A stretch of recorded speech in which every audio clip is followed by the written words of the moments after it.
Oi, gente. Eu sou a Vitória, eu sou aluna do quinto semestre e eu vou dar uma aula curtinha para vocês sobre nutrição parenteral e fotoproteção. A minha equipe é a equipe um, composta pelo Bruno, pela Gabi, o Jonatas, a Mila, a Tamires, a Vanessa e eu. Mas antes vamos definir, afinal de contas, o que é a nutrição parenteral.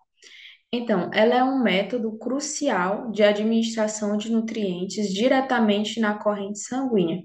É importante a gente diferenciar a nutrição parenteral da nutrição enteral, porque muitas vezes tem uma certa confusão por conta da semelhança na nomenclatura. Mas a nutrição enteral, ela vai se referir à nutrição que é feita diretamente pelo trato gastrointestinal, então o estômago, o intestino, enquanto a nutrição parenteral ela vai ser administrada diretamente na corrente sanguínea.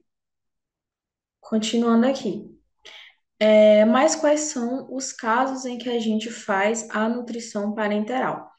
Ela é feita principalmente nas situações em que a alimentação oral e que a nutrição e nas situações em que a nutrição enteral são inadequadas ou impossíveis. E quais são essas situações?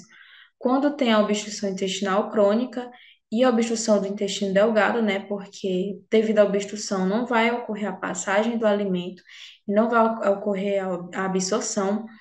Quando tem o sistema gastrointestinal imaturo, nos quadros de pancreatite aguda, porque o pâncreas não vai estar produzindo as enzimas e os hormônios necessários para ver a digestão ideal do bolo alimentar, nos casos de colite ulcerativa, nos estados hipercatabólicos, nas formações gastrointestinais, nas fístulas, no abdômen agudo, na pseudoobstrução, nos vazamentos das anastomoses e na incapacidade de manutenção do estado nutricional como geral.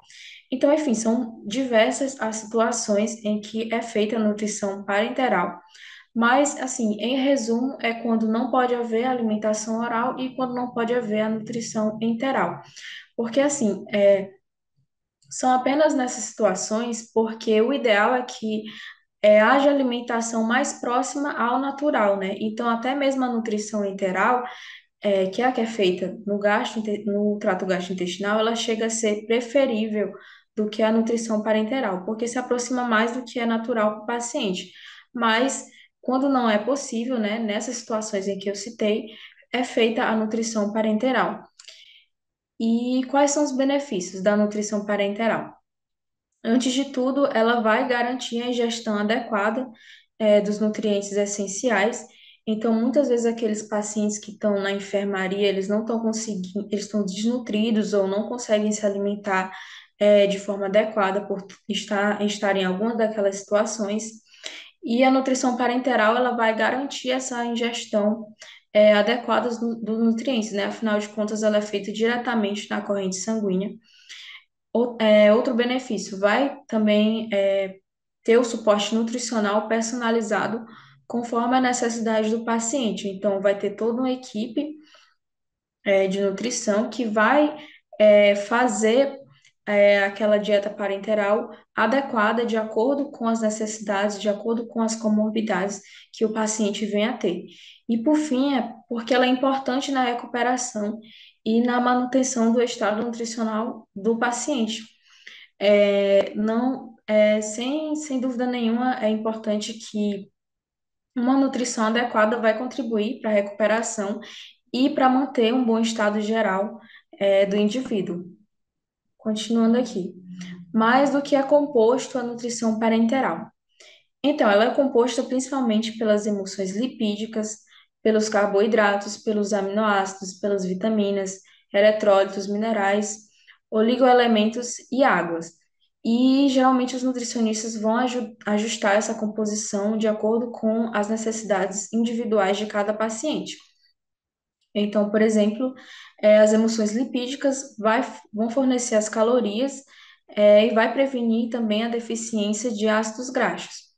Geralmente, ela deve ser feita porque, se ela não for feita dentro de 3 semanas, o paciente vai desenvolver uma deficiência séria de ácidos graxos. Também tem a emulsão com as proteínas, que vão conter os aminoácidos essenciais, né, que são aqueles que a gente só consegue com a alimentação e os aminoácidos não essenciais, que o próprio corpo produz. E geralmente essa dose vai ser ajustada de acordo com a necessidade também.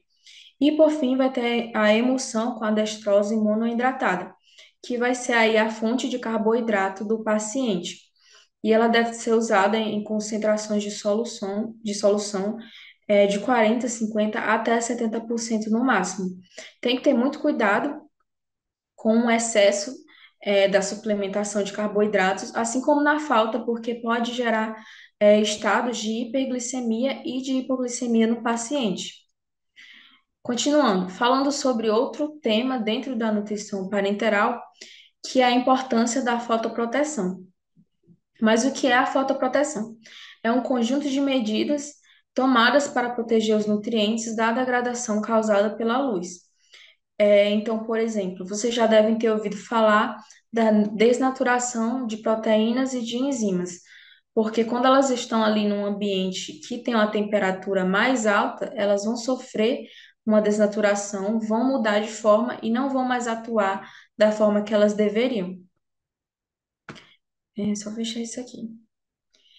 Então, da mesma forma funciona para as vitaminas, né? Principalmente aqui as vitaminas A, C e as vitaminas do complexo B, como a B1 e a B2, elas são especialmente sensíveis à luz. E, por fim, os lipídios também são bastante afetados pela exposição à luz. E caso eles sejam expostos, eles vão formar radicais livres, que é algo muito negativo para a pessoa que está precisando ali da nutrição parenteral.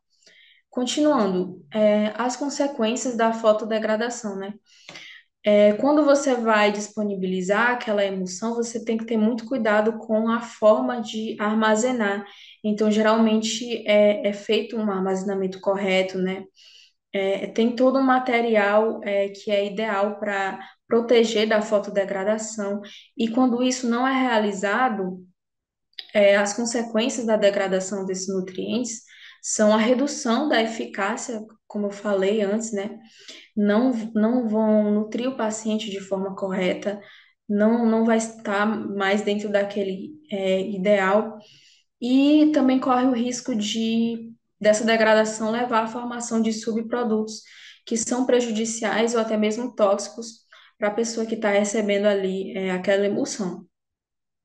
E por fim, essas alterações nos nutrientes vão afetar ali a solução como um todo e não vão contribuir para o bom estado nutricional nem para a recuperação do paciente.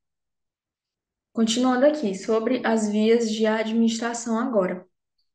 Assim como os medicamentos, é, também existem as principais vias de administração da nutrição parenteral, que é principalmente o catéter central periférico e o catéter venoso central.